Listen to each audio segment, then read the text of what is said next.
Good evening or good morning, whenever you happen to see this. Today is Friday or Saturday, October the 24th or 25th. I hope you guys had a great week. I hope that you're starting your weekend in a great fashion. I hope you have a restful and relaxing, productive weekend, if that's how you choose to spend it. Today I have a great story out of the Ukraine for you, out of Utah and the Ukraine. So two words that start with uniform, the letter Utah for you and Ukraine. So I'll get right into it. It is a little bit longer of an article. I will put a link in the description box like I normally do. I will not read the entire article. It is from the Associated Press. It is a very good article. It is long, so I won't put the whole thing there. I will read portions of it to you today because it is very good, a very good news story to you. And then I have a couple of quotes for you also today. I'm using my new iPad today, and I'm trying something a little bit new. So hopefully this will work out and you guys will enjoy it. This is called U.S. Developer Builds Homes for Displaced Ukrainians, Offering Hope Despite War and Crisis. Absolutely heartbreaking situation in the Ukraine. Tarasivka, Ukraine, and this is from an AP release. The Russian invasion of Ukraine has displaced millions, scattering families across the country and abroad. For many, heavy fighting in the east means crowded shelters, borrowed beds, and fading hope.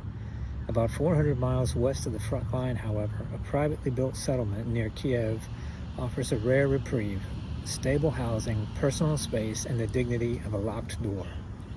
This is Hanson Village. Its rows of modular homes provide housing for 2,000 people who are mostly displaced from occupied territories. Children ride bikes along paved lanes, passing amenities like a swimming pool, basketball court, health clinic, and school. The village is the creation of Del Loy Hanson, a Utah real estate developer who has spent over $140 million building and repairing homes across the Ukraine since 2022. At 72, he's eager to do more. God bless this man. A new mission. Hanson's arrival in the Ukraine followed a public reckoning. In 2020, he sold his Major League Soccer team, Real Salt Lake, after reports that he made racist comments. He denied the allegations in an interview with the Associated Press, but said the experience ultimately gave him a new mission.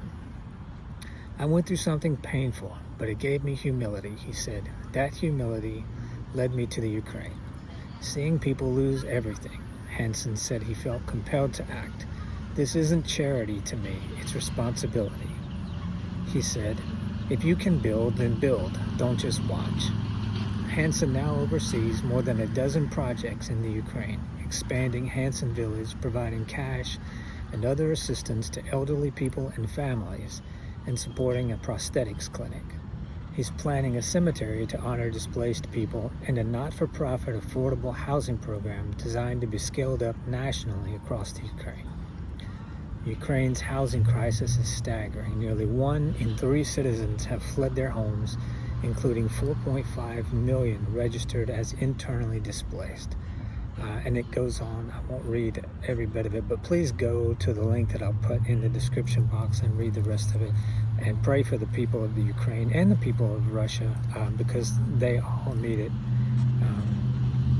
I will read a little bit more of the article. It says, people here don't need miracles. Hanson began his work after visiting the Ukraine in early 2022. He started by wiring cash aid to families, then used his decades of experience to build modular housing. Mikita Bogomol, 16, lives in foster care apartments at Hanson Village with 7 other children and 2 dogs. He fled the southern Kherson region after Russian occupation and flooding. Life here is good, he said. During the occupation, it was terrifying. Soldiers forced kids into Russian schools. Here, I finally feel safe. Hanson visits the Ukraine several times a year. From Salt Lake City, he spends hours daily on video calls, tracking war updates, coordinating aid, and lobbying U.S. lawmakers. I've built homes all my life, but nothing has meant more to me than this, he said. People don't need miracles, just a roof, safety, and someone who doesn't give up on them. So Absolutely love this article. Someone who can do something and has decided to do something, using his vast fortune for the good of humanity when he definitely didn't have to. So thank you, Mr. Hansen, for what you're doing for these people who desperately need your help. So I have a couple of quotes here, if I can get them to open. And then that will be it for today, I think.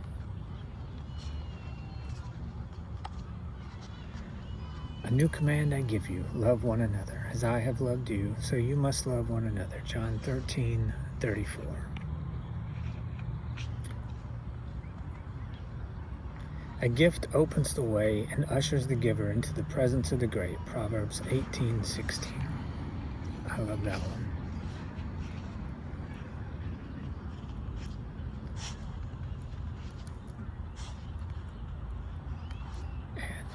That will probably be it for today, but I just wanted to let you guys know that there, are people doing things. A lot of times what I put on here are just your average, ordinary man or woman doing something extraordinary for other people, and I love those because it is normally just average Joe, average Jane doing the extraordinary thing for their fellow man, fellow woman.